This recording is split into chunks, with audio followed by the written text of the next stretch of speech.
We rented a full-size car for comfort. To help fund the trip, our first stop was Harrah's Casino in Laughlin. I'm fantasizing again. On to Prescott Valley, our home away from home in Arizona. We day hike at nearby Lynx Lake, where Norm takes a tumble. A good Samaritan picks him up, and a second one drives tired Norm and Annie back to their car. I'm popping up here because while traveling east through New Mexico, Texas, and Arkansas, we didn't take any pictures. However, we began hearing about heavy rain and tornadoes ahead.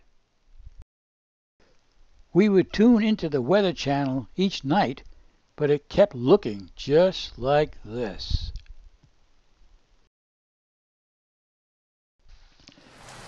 While traveling from Sherman, Texas to El Dorado, Arkansas, we ran into an extreme downpour. Annie slowed the car down to less than 10 miles an hour. She could barely see out the windshield. We have never seen such rain. It was falling in buckets. You are looking at our view of the Mississippi from our Gold Strike Casino room in Tunica, Mississippi. Tunica is unique in that the state of Mississippi designated this strip along the river as okay for casinos, theoretically built on the river. Wilma, Annie's high school friend, joins us in Tunica. These gals have only seen each other for 2 hours over the past 55 years. As part of our city tour, we visit Sun Records, where Elvis made some of his earliest recordings. A really weird tourist attraction is the Duck March at the Peabody Hotel. It all started in the 1930s. Two duck hunters, after returning from a trip and sipping too much Jack Daniels, thought it would be funny if they placed some live duck decoys in the Peabody Hotel fountain. The reaction was nothing short of enthusiastic. In 1940, a circus animal trainer taught the ducks to parade from the elevator to the fountain. Incidentally, the ducks have their own suite in the hotel. They march daily at 11 a.m. and 5 p.m. As part of our Memphis City tour, we went to the visitor center containing these large statues of B.B. King and Elvis Presley. We also visited the National Civil Rights Museum, which is a complex of museums and historic buildings. The museum is built around the former Lorraine Motel, where Reverend Martin Luther King Jr. was assassinated on April 4th, 1968. This is how convincing this museum is. You all need to come by here. This is an awesome museum. Just like the statue in the park of Nathan Bedford. Again, that's history. We can't ignore history. We have to educate people on history. So it will not repeat this part of history again.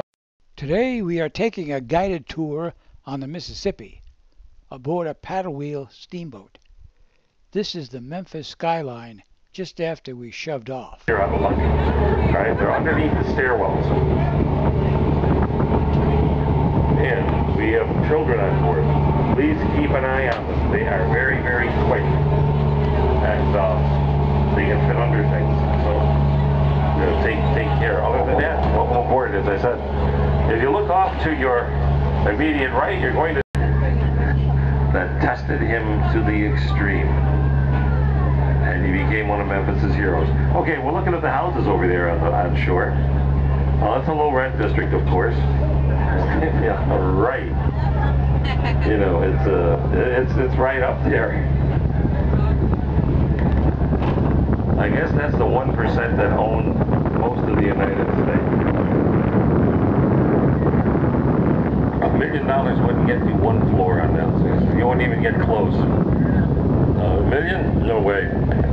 I don't think you can get that view for $1 million.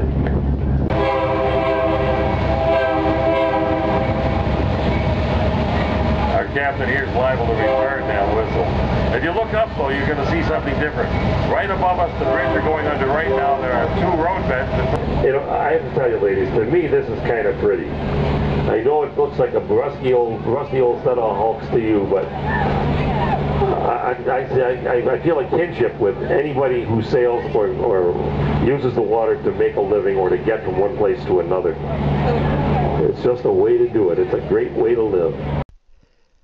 The river tour ended our activities in this area. The next day, we took Wilma to the airport and started our westward trek. On our way to Russellville, Oklahoma, we stopped briefly at the Petit Jean State Park in Arkansas. This was one of our planned hiking places. It's really a shame we didn't get to hike in this beautiful park as these scenes show. The way the park got its name, Petit Jean, was that a French nobleman got permission from the king to explore a part of the Louisiana Territory. His bride-to-be wanted to go on the voyage, so she disguised herself and went along as a cabin boy, calling herself Jean. The sailors called her Petite Jean, Little John. This area was named after them. We attempted to hike a bit, but this rocky path was slippery. The weather forecasts continue to show rain. Not the saturated ground, but we're going to see these storms for at least another 2 to 3 days across the area, and where that happens, we're going to watch that isolated chances of additional flooding, maybe down towards the Houston area, a couple of areas, maybe 3 to 4 inches of rain by the time we get to Sunday. That will cause some more flooding. The good news is we're almost done with this. We got to get through today and tonight and tomorrow. Our stop in Russellville, Arkansas was motivated by a restaurant called Old South.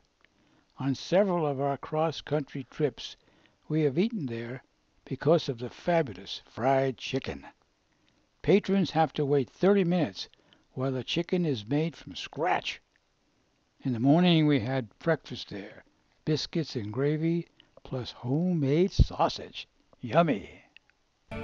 We are eager to head west and get out from under the cloud cover. After a night in Santa Rosa, New Mexico, we arrive in Winslow, Arizona, a town made famous by the Eagles, under clear skies. The Weather Channel reports that tornadoes and heavy rain hit Weatherford, Oklahoma, a day after we were there. And USA Today reports that the flash floods in Texas destroyed more than 350 homes and left up to 1,000 residents homeless. Wichita Falls, Texas, through which we drove on our way east, is one of the hardest hit. Heavy rains also hit Oklahoma City and Amarillo, Texas, shortly after we passed through them. No wonder son Michael and his wife Tracy are biting their nails and calling us every couple of days. Now back on Route 260 in the beautiful mountains of Arizona, the road passes through elevations of 7,000 plus feet. Before reaching our destination of Payson, Arizona, we stop at Tonto Natural Bridge State Park.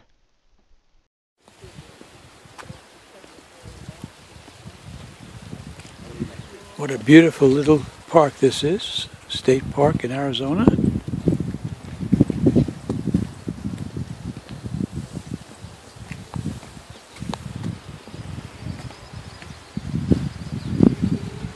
Look way down there to that trail. We don't feel quite up to it right now.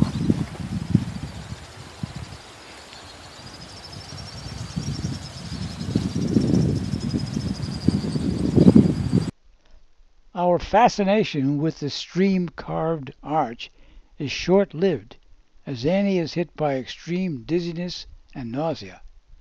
These symptoms continued into the next day, so we cut our visit to Payson short and headed for Prescott Valley, Arizona. While the altitudes of Payson and Prescott Valley are about the same, 5,200 feet, Annie started feeling better the next day. We gave up the idea of heading home and opted to stay on 3 more days. We were able to do day hikes at our favorite Lynx Lake, only this time we stayed on the improved paths.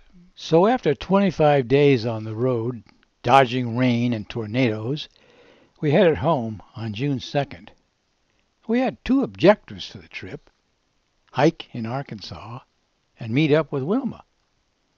While we bombed out hiking, Annie and Wilma really enjoyed spending time together.